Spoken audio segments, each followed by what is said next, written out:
Olá, povo amado de Deus, paz e bem.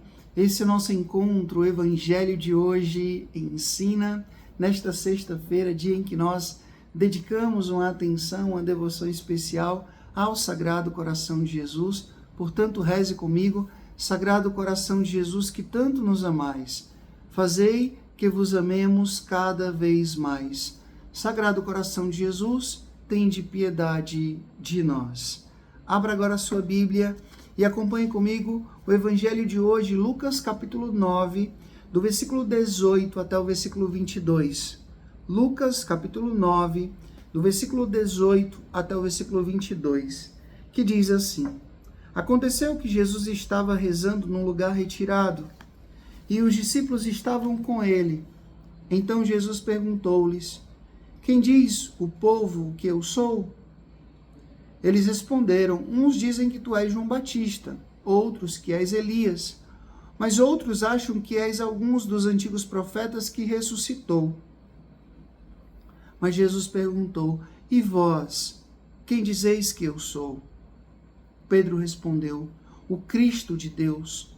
Mas Jesus proibiu-lhes severamente que contasse isso a alguém. E acrescentou: O Filho do Homem deve sofrer muito, ser rejeitado pelos anciãos, pelos sumos sacerdotes e doutores da lei, deve ser morto e ressuscitar no terceiro dia. Palavra da salvação. Glória a vós, Senhor.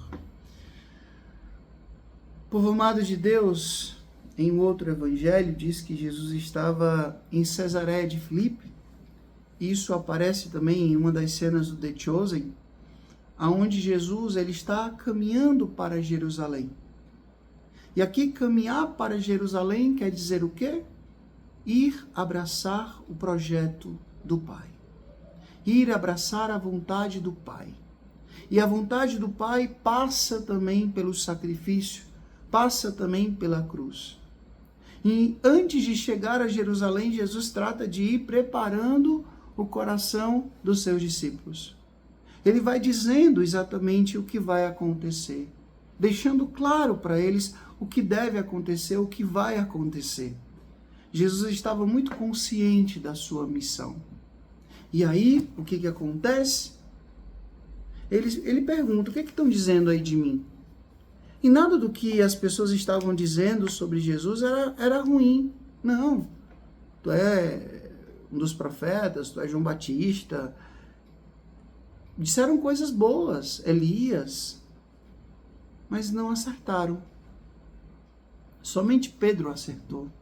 Quando ele disse aqui, tu és o Cristo de Deus. Cristo quer dizer ungido. Tu é ungido de Deus. Ele acertou. E Jesus vai dizer: Pedro, tu não disse isso por ti mesmo, pode ter certeza, foi meu Pai que te revelou isso. A gente sabe o que vai acontecer depois, né? Jesus, depois de dizer que vai sofrer, que vai ser perseguido, que vai morrer, e aí Pedro pega Jesus à parte e diz: olha, para com essa história. E Jesus diz: afasta-te de mim, Satanás. Ele, nesse momento aqui que ele afirma, tu és o Cristo de Deus, ele se torna pedra de fundamento na fé, mas quando ele não quer que Jesus vá a Jerusalém e vá sofrer, ele se torna pedra de tropeço, um escândalo. Meus irmãos, minhas irmãs, primeira coisa que eu queria que a gente pudesse refletir nesse evangelho: quem de fato é Jesus para nós? Já falei inúmeras vezes aqui, inclusive ontem. Jesus é um curandeiro, Jesus é um milagreiro, Jesus é o meu psicólogo, Jesus é o meu coaching, Jesus é o meu caixa eletrônico, é o meu fiador, ou Jesus é o meu Deus encarnado, meu Salvador e meu Redentor? Quem é Jesus de fato para mim? E outra coisa, quando Jesus diz que vai, para nos salvar, ter que passar pelo sofrimento da cruz, o que nós fazemos?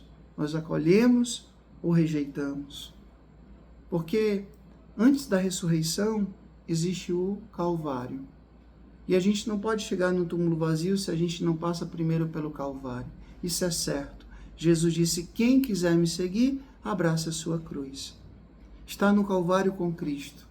Muitas vezes a gente não quer, mas é necessário. O Senhor esteja convosco, Ele está no meio de nós. Que Deus Todo-Poderoso vos abençoe, Ele que é Pai, Filho, Espírito Santo. Deus os dê o céu, paz e bem. Até amanhã, se Deus quiser.